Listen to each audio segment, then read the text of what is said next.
He survived the wounds of war, only to return home and meet a tragic death at Darien Lake. Sergeant James Hackemer lived life to the fullest, even in the trying aftermath of battle. And tonight, we share the untold story. Here's News 4's George Rickard.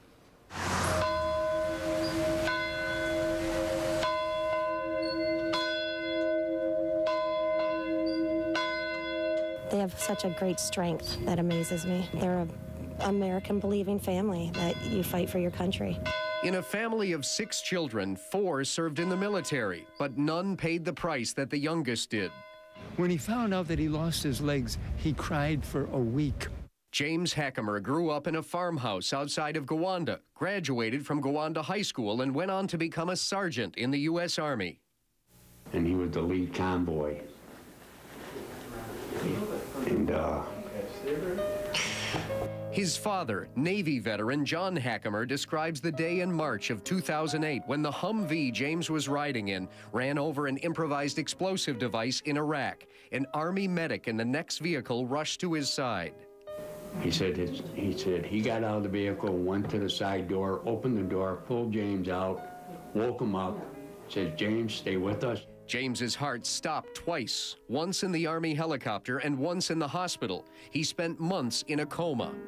He was brain dead, but the family would not let them pull the plug. But his father said this, "James, in the name of Jesus Christ, open your eyes." At that instant, he blinked his eyes.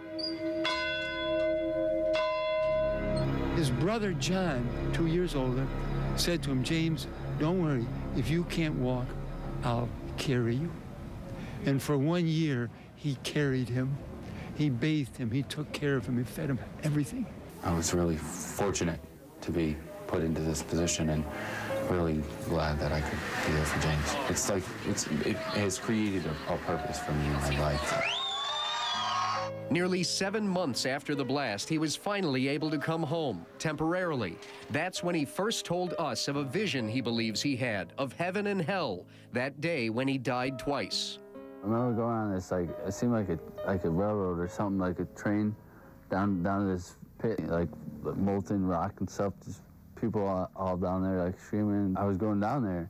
I couldn't stop from going down there. I was so scared. I remember the Army grabbed me and pulled me out. And then I remember going to this bright room. It was like the most beautiful room I've ever sat in my entire life. Just, there was people there, just there, like, comforting me. "James, everything's gonna be okay."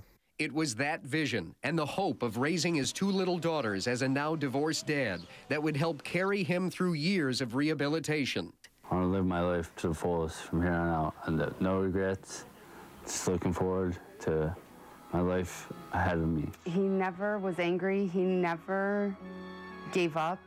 He always kept looking forward and just lived life. Even pro athletes took notice. The Bills invited him onto the field for a road game in New England, where James was going through rehab. I consider up in Boston like my rebirth, because I had to learn how to do everything. I had to learn how to talk, write, read, see, eat. After 3 full years in and out of rehabilitation, he finally came home to stay this past April. I never thought I'd see this day. He wasn't limited, and he really, that's all he wanted. He wanted to just push forward and do as much as he could. That thirst for life is what brought him to Darien Lake. His mission was to get on the Superman. When you saw him get in, did the workers know that he was handicapped? Oh, yes, they did. They knew he was handicapped. He had no legs. The lap restraint system couldn't hold James in. He fell out on the last hill. News 4's George Rickard is live in Genesee County tonight with the latest. George? Well, Jackie, there are very few stories I know I will never forget. And one of those stories is the story of Sergeant James Hackemer. An adult male guest came out of the ride of steel roller coaster, and we are saddened to report that the guest has passed away. I did talk with Hackemer's father and mother here tonight. They didn't want to be on camera, but when asked about him going on that roller coaster, they told me that's exactly what he wanted to do. He wanted to live. However long he was on that ride, a minute and a half.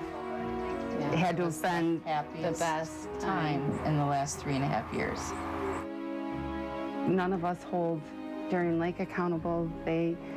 James knew what he wanted to do, and there was no denying him when he was on a mission. That's all he talked about. So. And they've always overcome everything with such a positive outlook. Not like, why did this happen to me, but what can we do to make it better? And it's a family that I admire. We had 3.5 years, though, with James that we were told we would never have. You know, it isn't how long you live. It's what you do when you live and what you experience when you live. But he experienced more in his lifetime than most people do in 80 or 90 or 100 years. Everybody that he touched will always remember James and James's story, and that in itself is a legacy.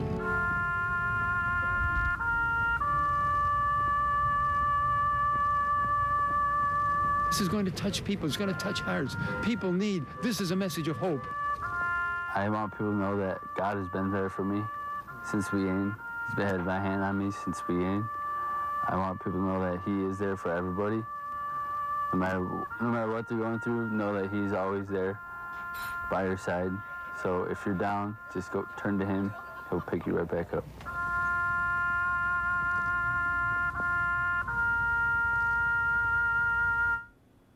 In 3 weeks, the Hackemer family goes to Washington, D.C. to bury James at Arlington National Cemetery with full military honors. Reporting live, George Rickert, News 4 at 5.